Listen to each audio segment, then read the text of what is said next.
अब वीडियो के दूसरे हिस्से पर बात करते हैं कि अगर किसी शख्स के पाँव जलते हैं, उनमें सोएं चुभती हैं, तो उनको कौन-कौन से टेस्ट करवाने चाहिए। ये टेस्ट इसलिए लाज़मी है ताकि हम पेरिफेरल न्यूरोपैथी का काज़ ढूँढ सकें, उनको डायग्नोज़ कर सकें और उसकी वजह मालूम कर सकें। उसमें पहले नंबर के ऊपर होता है HbA1c।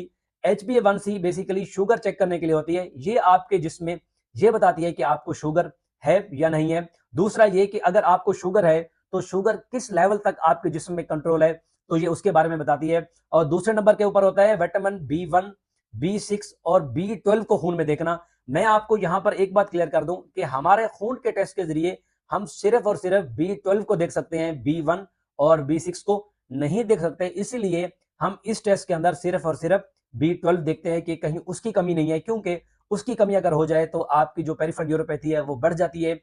ये नर्व्स की जो ग्रोथ और नोशोनुमा का अमल है वो रुक जाता है। और तीसरे नंबर के ऊपर हम TSH देखते हैं, जो कि आपकी थायराइड की कमी अगर होगी तो उसको डायग्नोस करेगा। और चौथे नंबर के ऊपर आपके जिस्म में यूरिया और क्रेटिनिन को देखा जाता है। अगर आपके गुर्दों का फंक्शन सही नहीं है, तो ये बढ़ा होगा, तो इस काज को रूल आउट करने के लिए लाजमी टेस्ट कराया जाता है। और पांचवें नंबर के ऊपर आप में LFT यानी कि लीवर फंक्शन टेस्ट कराए जाते हैं कि कहीं जिगर आपका सही तरीके से काम कर रहे हैं या नहीं कर रहा। और छठे नंबर के ऊपर NCS या EMG टेस्ट।